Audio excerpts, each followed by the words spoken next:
최초의 그 사건을 담당했던 남부검찰청 형사 6부 차장검사 허정, 부장검사 이준동, 담당검사 조혁 검사였습니다. 맞죠? 네, 김지훈 검사도 있었습니다. 김지훈 검사도 있었고 최초에는 해당 사건에 대해서 굉장히 적극적으로 지원했다.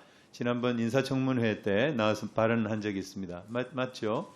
맞습니다. 그래서 2023년 9월 13일, 14일, 9월 26일 압수수색 영장 요청에 발부가 다 18일, 27일 각각 발부가 됐고 또 내용도 비행편의 승객 정보, 인천공항본부 세관 2국 1관 근무자의 인적사항, 연락처, 사진자료 등이 다 포함되어 있었죠.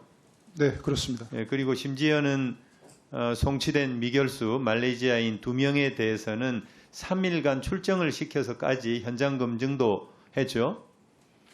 그렇습니다. 검찰에서 출정시켜주는 것은 굉장히 이례적입니다. 네, 그렇죠. 그런데 10월 10일 날 그 문제의 그 브리핑이 있었던 날입니다.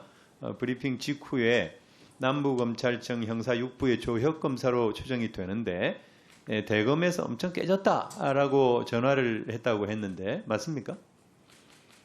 조혁 검사와 김지훈 검사 번갈아서 전화를 했다고 합니다. 제가 그분들하고 직접 통화하신 건 아니고? 네, 그분들하고 통화한 적은 없습니다. 직원들이 여러 직원들이 이렇게 전해줬다 그런 얘기입니까? 네, 굉장히 당황하고 엄청 깨졌다. 엄청 깨졌다. 이런 식으로 얘기를 하셨다. 예, 그 얘기, 그 사실에 대한 얘기 말고는 왜 깨졌다 뭐 그런 얘기는 없었습니까? 세관 수사에 협조했다는 이유로 깨졌다고 저는 그렇게 이해를 했습니다. 그렇게 이해를 한 겁니까? 아니면은 그 직원들이 그렇게 전해줬습니까? 직원들하고는 그런 얘기, 검사들하고 그런 얘기는 안 하죠. 아니, 우리 전해준 그 직원. 그런 게 아니고요. 우리 백혜령 경정께서 검찰 직원들하고 통화를 했다 그런 아니요, 얘기군요.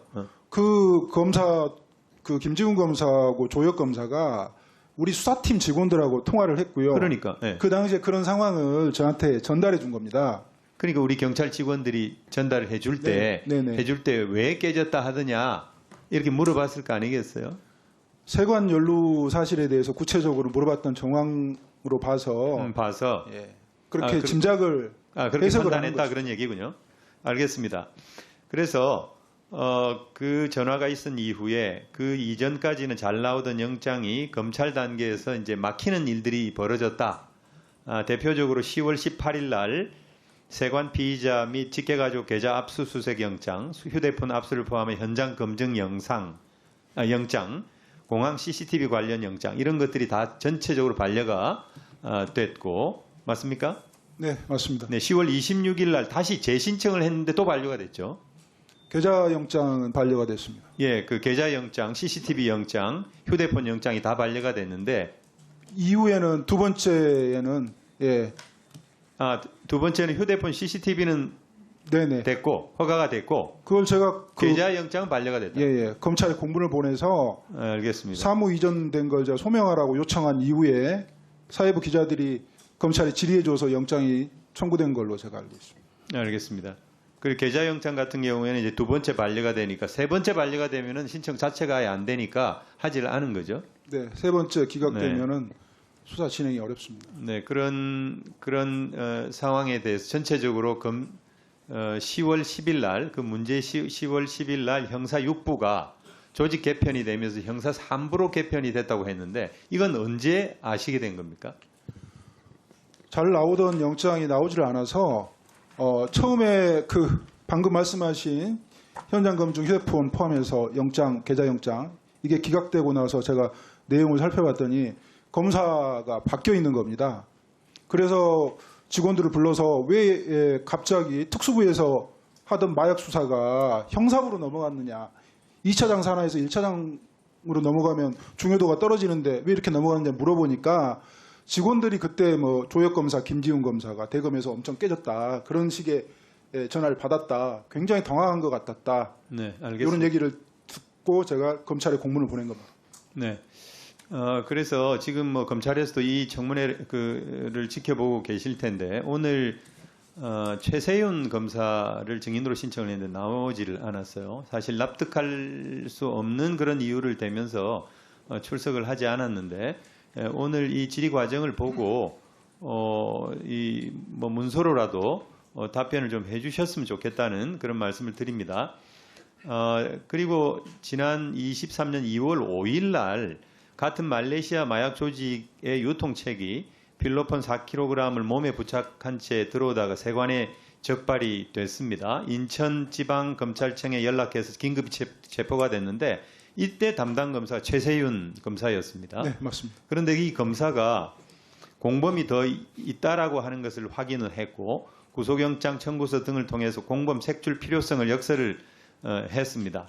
이제 그런 과정에서 인천공항세관 마약조사 1과는 각종 정보를 분석을 해서 2월 20일 날 마약 운반책 12명을 특정한 보고서를 인천지검에 제출을 하게 됩니다. 제목은 말레이시아발 마약 운반 우범 여행자 정보 분석 보고인데 이 분석 보고서를 통해서 2월 27일 날 김해공항으로 들어오던 유통책 3명을 현장에서 검거를 했습니다.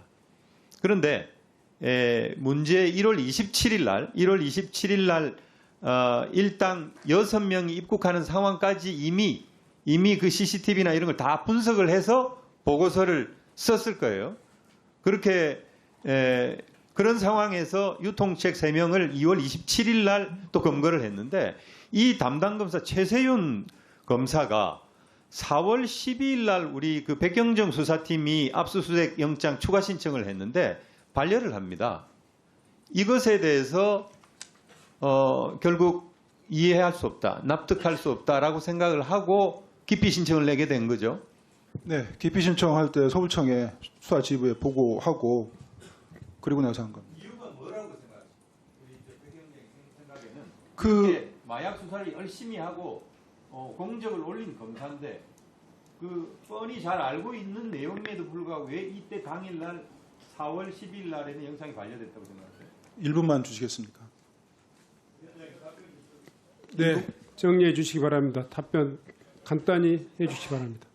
자, 거슬러 올라가서 2월 27일 날 중앙지검 신준호 부장검사 김태호 주임검사가 김해에 내려가서 말레이시아 공범 3명을 체포를 합니다. 여기서 자백을 받습니다. 그 피의자 중에 한 명으로부터 1월 27일 날 여러 명과 같이 넘어왔다. 필폰 메고. 그 다음에 2월 6일 날도 넘어왔다. 그 자백을 받았는데 그 사건이 추가 기소되거나 수사가 진행된 사정이 없습니다.